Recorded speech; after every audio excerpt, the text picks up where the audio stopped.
नमस्कार दोस्तों, जय हिंद। दोस्तों, कभी कभार आपके दिमाग में ख्याल आता होगा कि भारत ग्रीन एनर्जी सेक्टर में क्या सुपर पावर बन सकता है।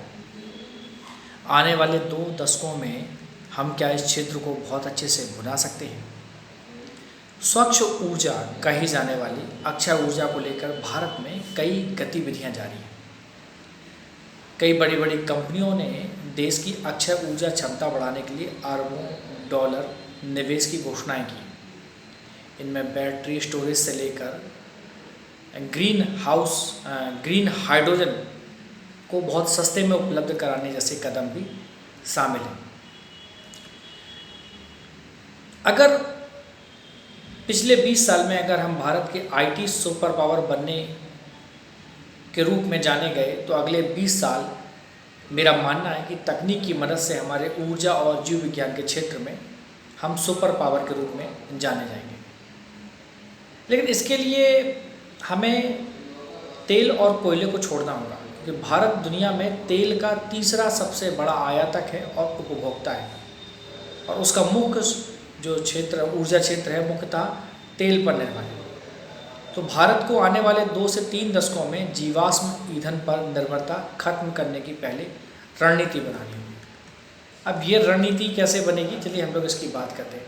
दरअसल लघु और मध्यम अवधि में भारत को कम कार्बन और जीरो कार्बन नीति पर चलना होगा। अगले 2 से 3 दशक तक भारत की कोयला और आयातित तेल पर निर्भरता जारी रहेगी, लेकिन हमारे पास अगले 2 से 3 दशक में इनसे छुटकारा पाने के लिए योजनाएं बनानी होंगी। भारत सरकार ने 2070 तक कार्बन उत्सर्जन में नेट जीरो की स्थिति हासिल करने का लक्ष्य रखा है। यानी तब भारत उतना ही कार्बन उत्सर्जन कर रहा होगा जितनी उसने प्राकृतिक और कृत्रिम संसाधन सोख सके। इस लक्ष्य से पर्यावरणविद खुश नहीं है और भारत की आलोचना भी कर रहे हैं कि 2070 तक जो भारत इस टारगेट को पाने की बात कर रहा है तब तक बहुत देर हो चुकी होगी। क्या भारत को जल्दी कदम उठाने होंगे।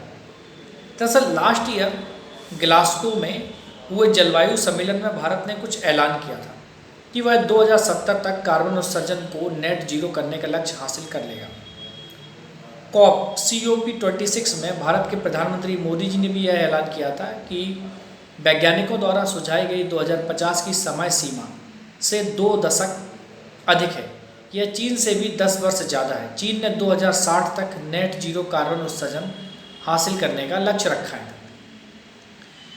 अब मोदी जी ने भारत की तरफ से देरी का बचाव करते हुए ये भी कहा है कि देश में दुनिया की लगभग 17% आबादी रहती है, जबकि वे दुनिया के केवल 5% उत्सर्जन के लिए ही जिम्मेदार हैं। उन्होंने पूरी दुनिया भर के नेताओं से ये भी कहा था कि भारत नवीकरणीय ऊर्जा का इस्तेमाल बढ़ाएगा और 2030 तक उसकी आधी ऊर्जा ज़रूरतें नवीकरणीय ऊर्जा से पूरी होंगी। फिलहाल भारत की जो कुल ऊर्जा ज़रूरत का 38% हिस्सा नवीकरणीय ऊर्जा से आता है।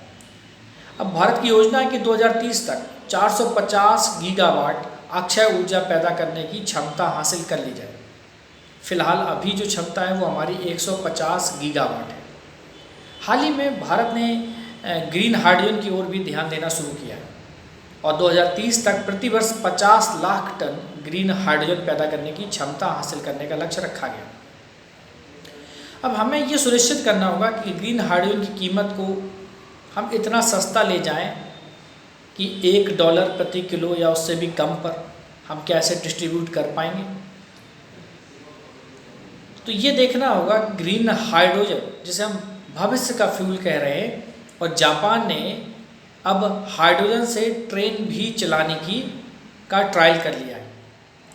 तो जापान पहला ऐसा देश हो रहा है जो ट्रेन और गाड़ियां हाइड्रोजन से चलाने की ओर तेज़ी से बढ़ रहा है। देखते हैं कि भारत अपनी ऊर्जा आवश्यकताओं के लिए किस प्रकार के वैकल्पिक स्रोतों पर निर्भर होता है, और क्या भारत आने वाले समय में ऊर्जा सुपर पावर बन पाएगा, वो भी नवीकरणीय ऊर्जा संसाधनों वाली ऊर्जा से, और स्वच्छ ऊर्जा की बात कर रहे हैं। नमस्कार, जय हिंद।